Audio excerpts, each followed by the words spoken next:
Hey darts fans, as Timo Newman here, the transporter. Welcome to the good ship Undarted Waters, and we're on this voyage. Is darts biased against left-handed players? You can't beat a nice ton, and left-handed and right-handed players can enjoy a nice ton because the 20 is right down the middle of the board. It doesn't care about whether you're left-handed or you're right-handed. Let me get that light off, get the whiteboard, and we'll start.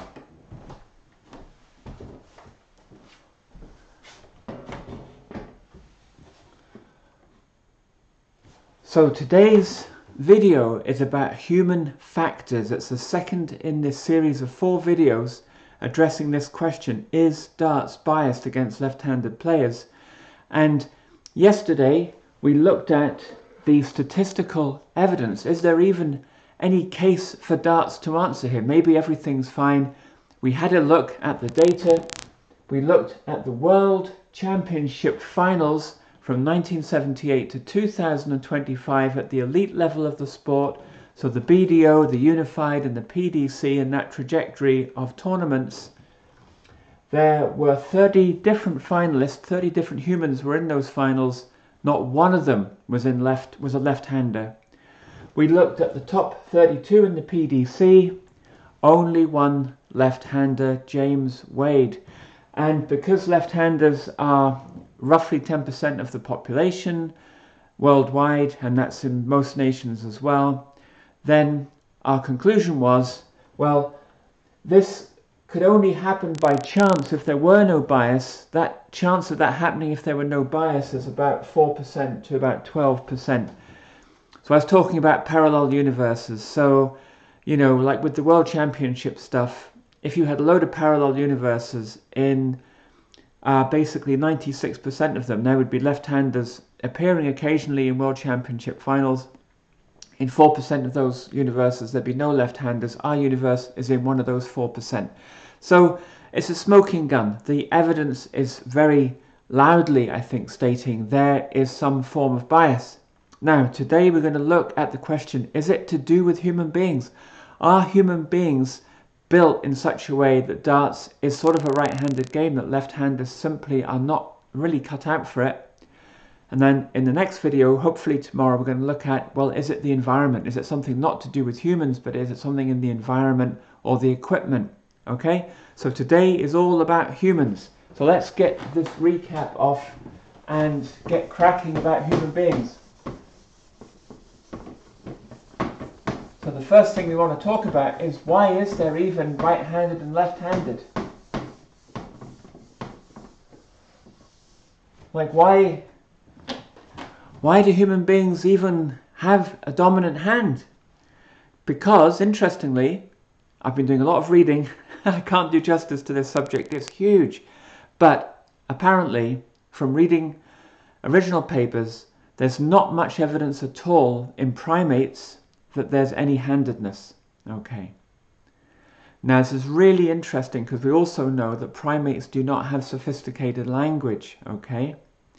So the main theories around why most people are right-handed, for example, is to do with language, and we're going to get to that in a moment. But humans are pretty unique amongst at least mammals in having highly sophisticated language. Okay. Now, before I talk about humans even, you know, we have this concept in physics called symmetry breaking. So if you have symmetry, like a human looks symmetric, kind of, you know, with 2 hands, and that's kind of looks symmetric, but if they have a dominant hand, that breaks the symmetry. So we talk about breaking symmetry in physics all the time. Why do we talk about that? It's because the world is full of broken symmetries, right? The Earth rotates in a certain direction. It could have rotated in either direction or not rotated, but it rotates in a certain direction. If you have a wire carrying an electrical current, it's a fundamental law of physics that moving charges create magnetic fields. Now these magnetic fields go in this direction around the wire. Okay? They don't go in the other direction. So there's a broken symmetry there, Because at first sight you might have thought, well, maybe the magnetic fields will be perpendicular, parallel to the wire or something like that. We even call this the right-hand rule in physics. So you know the direction of the magnetic field by the way you would turn a right-threaded screw. Okay. If you look at the Earth's rotation, that generates something called the Coriolis force, and that's responsible for much of the world's weather. And if you look at areas of low pressure in the northern hemisphere, they have great big counter-rotating wind systems, which we call cyclones, and in the southern hemisphere they're the opposite way around, they go in the opposite direction. So when you look around you in the world, you see that symmetries are broken between, say, left-handed or right-handed or clockwise or anti-clockwise all the time.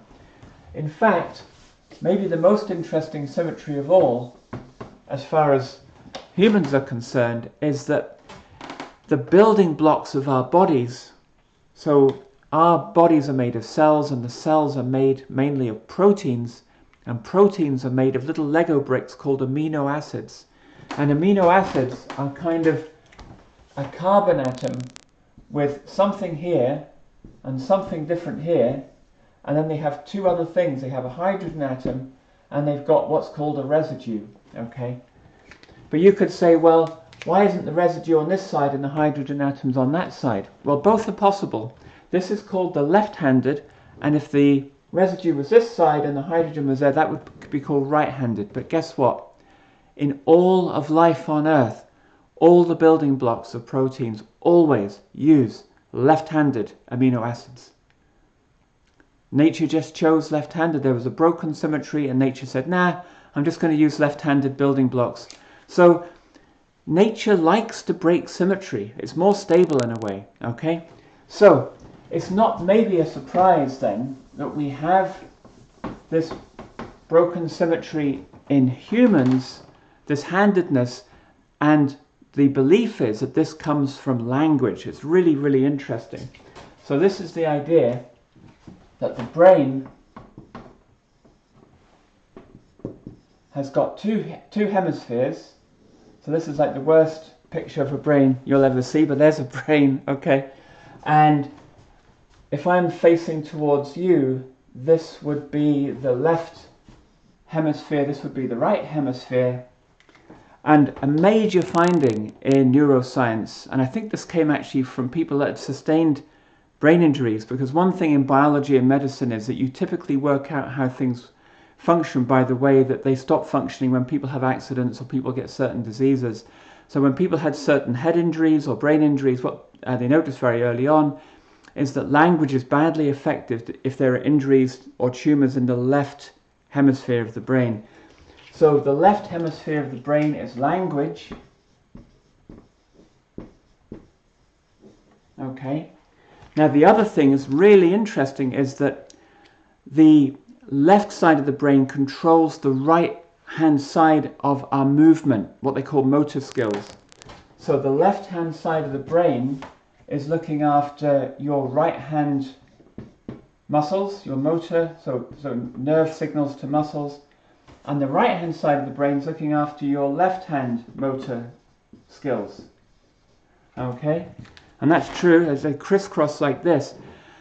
So here's the theory, like why are 90% of humans right-handed? Here's the theory. So I don't know if it's true or not, but this has been the theory for probably 100 years. It's the following. Language skills in humans are very, very sophisticated. So I'm speaking right now, my muscles in my throat and in my mouth are making tiny, tiny movements to communicate very complex sounds that we translate into words and concepts. It's a very human thing, right? And if the left side of the brain is looking after all that and left side of the brain has kind of figured out how to do really fine motor skills, it makes sense to then exploit that for the motor skills in the right hand. So the right hand has all the really fine motor skills, okay? And the left hand not so much. So that's the theory for why humans are predominantly right-handed. It's because the language skills are in the left, they need fine motor control. Why not exploit that fine motor control in the side of the body that uses the left hemisphere for movement? The right side hence fine motor control in your right hand. That's why left-handers are clumsy, right?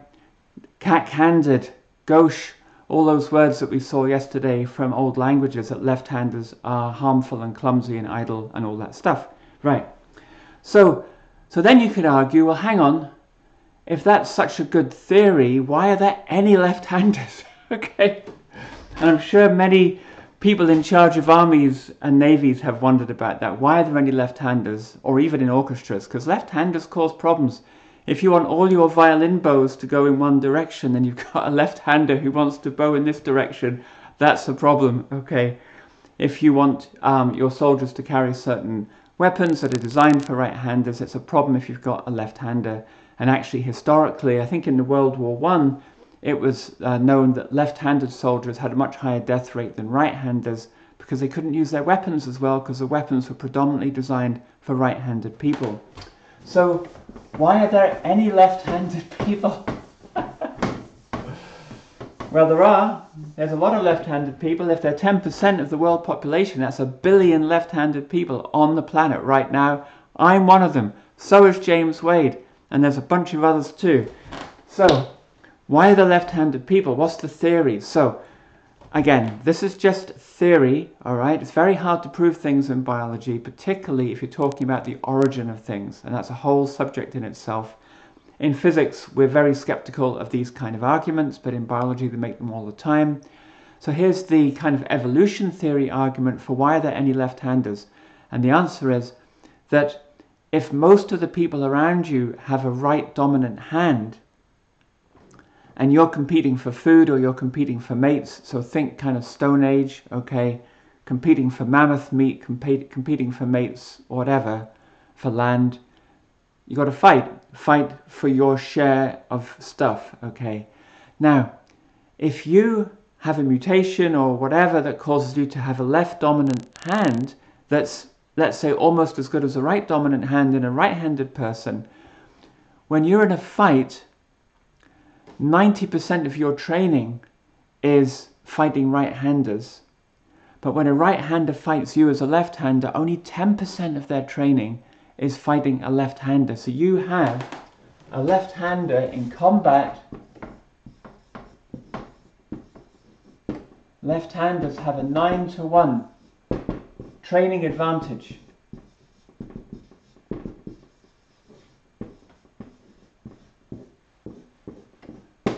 Finally, there's something that helps left-handers. It's because they're rare and because they normally fight, just statistically, they would end up fighting right-handed people 90% of the time. They're very used to fighting right-handed people, but right-handed people fighting a left-handed person are very unused to that. It only happens 10% of the time. So it's awkward. So the left-hander is completely at home, the right-hander feels very uncomfortable. If they're evenly matched physically, the left-hander is going to win a lot of those fights, okay? So this is the theory, evolution theory, that left-handedness, although a kind of harmful trait generally, is a useful trait in combat, all right, when there's competition between humans.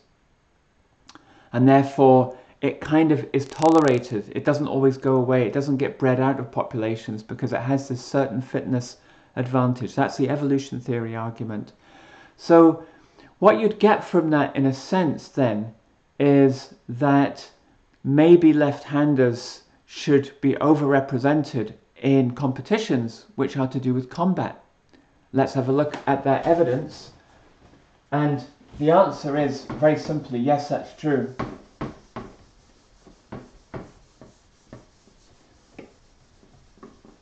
So if you think of combat, so obviously you could think about boxing,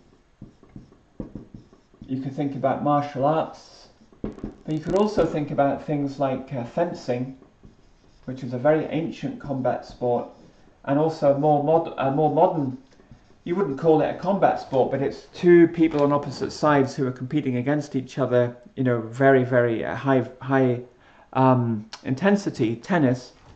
So all of these sports are overrepresented with left-handed people, okay? So the left-handers in all of these sports are overrepresented.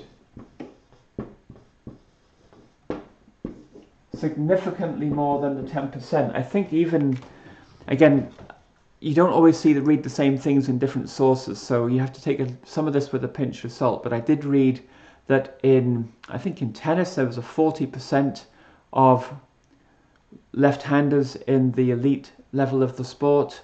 In fencing, a similar number. Left-handed fencers have a massive advantage because of this unfamiliarity. So you get this over-representation of left-handers in these sports. So even though I'm a left-hander who's maybe asking a question which might lead to like a complaint about darts, that it's biased against left-handers, left-handers actually should be quite happy that in combat sports or in racket sports where there's opposition, that they're overrepresented. So if you're left-handed and you're interested in sports, maybe do tennis or fencing or something like that. But there's a whole socio-economic element to that, because those sports tend to be more middle-class sports, to be honest, right? Like, I've never held a sword in my life. I think I held a tennis racket a couple of times as a kid, and I was useless, so I didn't hold it for very long. Okay. Anyway, very, very interesting, all this stuff.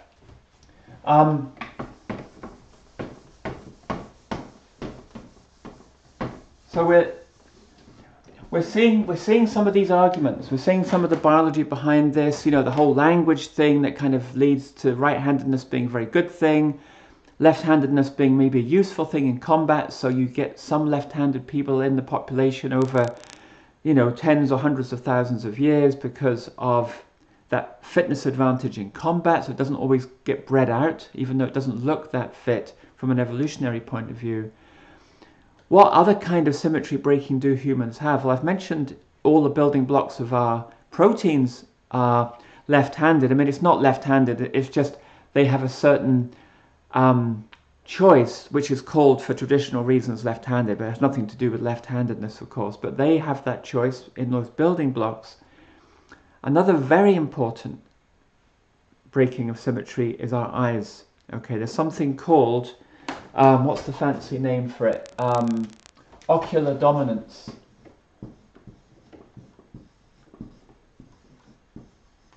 And I think someone called it eyedness. Okay, just like handedness, so eyedness. And that's a fascinating thing.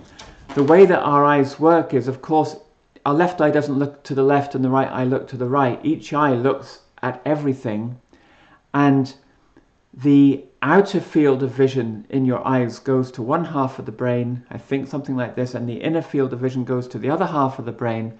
They're mixed up, processed, and then you're given an image. And by the way, I think the original image is upside down because of the way the optics works, and the brain has to invert it. Okay, it's really complicated. But vision is very sophisticated and has very interesting left and right-handed elements to it. But there is something called ocular dominance. Most people, and I think something like 90% of people have a dominant eye.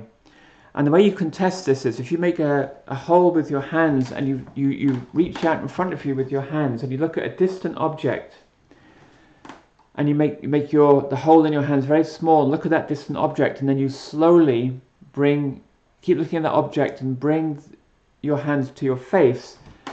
That little hole will end up over one of your two eyes, and that eye is your dominant eye. Okay, so my dominant eye is my left eye, and I'm left-handed. And again, I looked at several papers on this, actually, several of them back in the 90s. People were really interested in this back in the 90s. What they basically found was that there wasn't that much difference between left and right-handed people. So in both left-handers and right-handers, there's sort of a 2-to-1 that the hand dominance is the same as the eye dominance. So in other words, in roughly 2/3 of left-handed people, their dominant eye is their left eye, and in roughly 2/3 of right-handed people, their dominant eye is their right eye.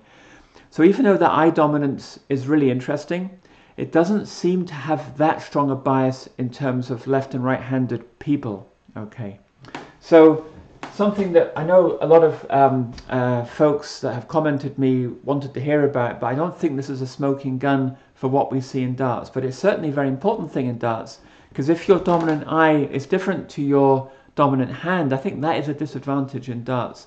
But it seems to be evenly split between left and right handers, at least according to the studies that I looked at.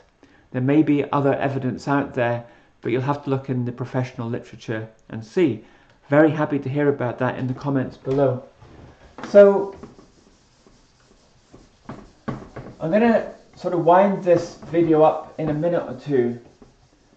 I've just tried to give you a lightning quick survey of, we've talked about symmetry in nature and how that's very often broken symmetry in humans, okay, to do with our handedness, our ocular dominance, the proteins in our bodies, the fact of course that our organs, heart is on the left in vast majority of people, you know, liver is on the right and all that. So lots of broken symmetry, but we've not found so far really a smoking gun here about why left-handers are underrepresented in darts. They're massively overrepresented in combat sports for reasons that we've gone into. So I want to end the video with an interesting look at a different sport that is not a combat sport, so left-handers don't get that advantage of the training. Okay, so in combat, left-handers have a 9-to-1 advantage from training partners compared to right-handers. So a sport that has no opposition, no combat, and also where the equipment and environment of the sport is very, very symmetric. And it's a great sport. My Mum and Dad used to love this sport on TV when they were still with us, and it's snooker.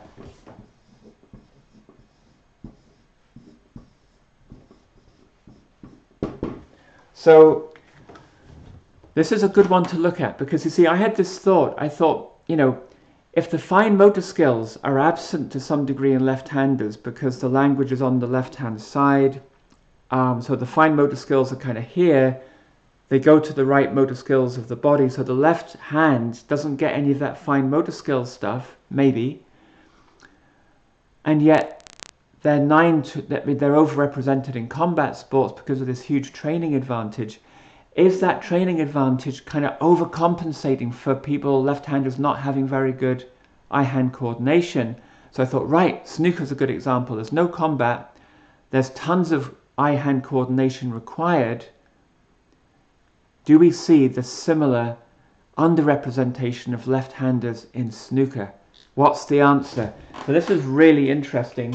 So in snooker, there have been 30 different human beings who have been world champion. So 30 different people who've been world champion, okay. Which is actually interesting, because we had that number 30 in yesterday's video of how many people in darts had been in a world champion final, 0 left-handers. So how many snooker world champions have been left-handed? The answer is kind of interesting, because naively, if you said, well, there's no bias, there's nothing to look at here, folks, 1 in 10 people's left-handed, we would expect there to be 3 world champions roughly if you've got 30 different people, and the answer is 3. So, very interesting. Very, very interesting. It's not a combat sport.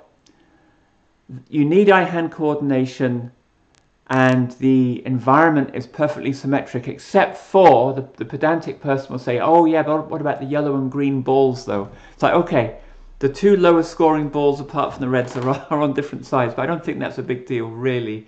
The cue, of course, is just a cylinder. Basically, that's symmetric. The pockets, the table's symmetric. None of the equipment cares about whether you're left or right-handed player. And left-handers, again, the small number statistics, so we can't make this a firm statistical statement, but it's very satisfying that the number of world champions who are left-handed is the same as the proportion of left-handed people in the general population. So this would appear to indicate that there is no intrinsic human factor in a non-combat type sport that would lead to an under or over representation of left-handers. Now, it's not proving that, it's just an interesting data point. What's funny is, we mentioned yesterday about the W's, because I wanted to change my name to Timo Newman when I realized that the best known left-handed players in darts all have a surname ending in W. That's Mark Webster and Les Wallace, who were BDO world champions after the split, and of course the famous James Wade. Wow, to be a successful left-handed darts player, your surname has to end with W. So who was the first left-handed snooker world champion? His name was also ends with a W, Mark Williams. So that pesky W comes up again. Who was the most beloved left-handed player in the era before, but who never won the World Championship? Jimmy White, another W. So this whole W thing is out of control. I mean, Jimmy White and James Wade are like the two W's of darts and snooker, who should have been world champions, and maybe James will still be, but at least at time of recording, not world champions. And to top off all the coincidences, Mark Webster and Mark Williams, who in their respective sports were the first left-handed world champions, both from Wales, and with their surnames ending in W, of course, because we understand you have to have that. So very, very cute coincidences there. Are they coincidences? I don't know. The world's a crazy place. There's more to these things than meets the eye. Okay, you can't just put everything in a neat little box with the word coincidence on. Okay, but bottom line of this video is no obvious intrinsic human factors in the underrepresentation of left-handed darts players. So tomorrow, or the next video, hopefully tomorrow, what about the environment? What about the equipment? That's where I think we're going to find the answer to our question. So until then, 3 darts on the oche. Thanks for all your support. See you next time.